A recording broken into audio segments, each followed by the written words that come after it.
number 35. Let's review this hadith. Abu Hurairah, may Allah be pleased with him, reported that the Prophet ﷺ said, "Do not be envious of one another. Do not artificially inflate prices against one another. Do not hate one another. Do not shun one another. And do not undercut one another in business transactions. And be as fellow brothers and servants of Allah. A Muslim is the brother of a Muslim. He neither oppresses him, nor humiliates him, nor looks down upon him. Piety is here." And he pointed to his chest 3 times. It is evil enough for a Muslim to hold his brother in contempt.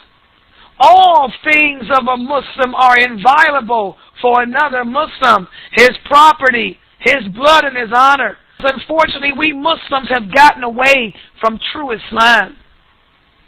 We no longer practice the way the Prophet and his companions did. Our faith is not strong like theirs. Our brotherhood and our sisterhood is not as strong as they were. So we have to always fall back on this hadith as a reminder to ourselves and to others.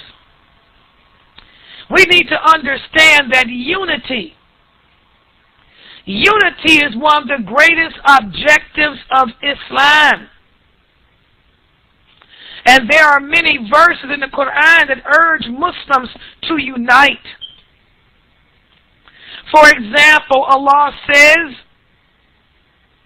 in the interpretation of the meaning, "And hold fast all of you together to the rope of Allah, which is Islam, and be not divided amongst yourselves."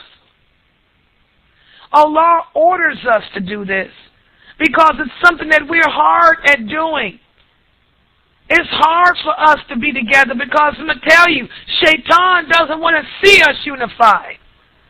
Shaitan became angry when Islam spread throughout Arabia and all of the peninsula became Muslim. Shaitan became angry and he said, "You know what? Well, since I couldn't stop these Arabs from becoming Muslim, what I can do is I'm going to enter into their hearts. I'm going to attack them through their hearts and try to separate them, get them to divide, to fight, to separate." And that's what he did. As soon as the Prophet died, the Muslims began to separate. Okay? And we've been separating ever since. And now you look at us today, we're further apart today than ever. And this is bad. You getting hurt by your Muslim brothers and sisters with their slander, their backbiting, their hatred. The Kafirs don't like you, but they ain't going to bother you. They got respect for you. They're going to leave you alone. But these Muslims want to keep jumping up in your face every 5 minutes, trying to knock you down, trying to shun you, trying to humiliate you, trying to undercut you. And this is what we see today. So, Allah tells us, do not be divided amongst yourselves. Allah also says the believing men and women are awliya, or loyal to each other. Where is this loyalty? We don't see it that much today. So why is it that we don't adhere to the words of Allah and His Prophet?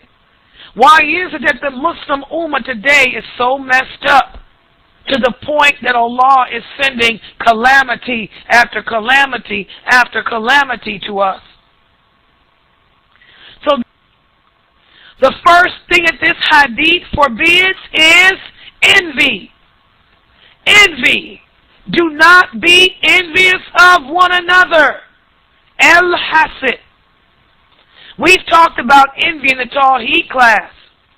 Okay? Envy is disliking to see a person receive a blessing or disliking to see a person receive something good, and you wish that you were the one.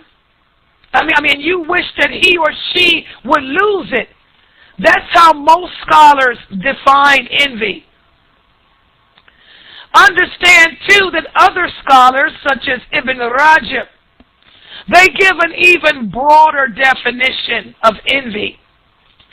And he places envy into 5 different categories. The first category are some people who will make the effort through action or speech to abolish the good received by someone whom they envy.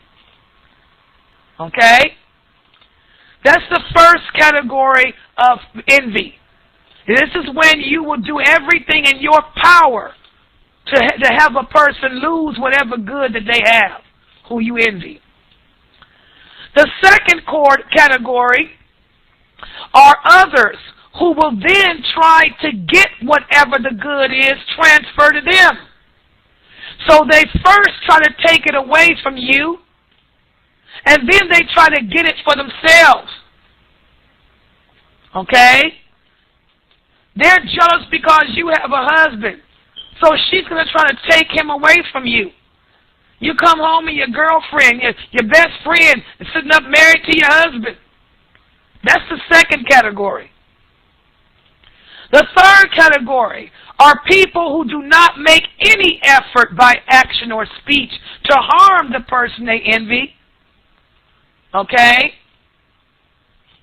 And in this category, you will find a person who's jealous, but he does his best to eliminate the feeling because he knows it's bad. So he tries to get over his envy. He fights it. This is a person that will be excused from punishment because he knows envy is bad. He doesn't wish anything bad on you. He's trying to get over it. Then the second type is the person who thinks about envy and practices it over and over again. This is the person that does not make any effort to try to fight it off. Okay? So that's the third category. And then there's a fourth category. These are people, whenever they envy someone, they may envy, but they don't harm them. They do not even wish for you to lose your reward. They're just envious. But they don't want you to lose it. And then the fifth category are people, when they feel envy, they do their best to stop it. And they will do a favor or something good for the person whom they envy to try to get over it.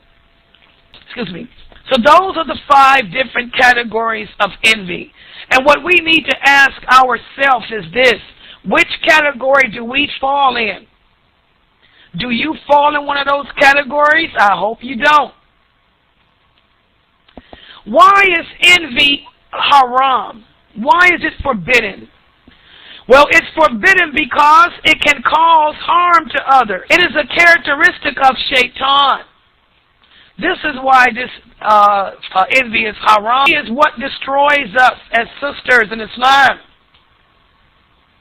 And then the second part addresses inflating the prices.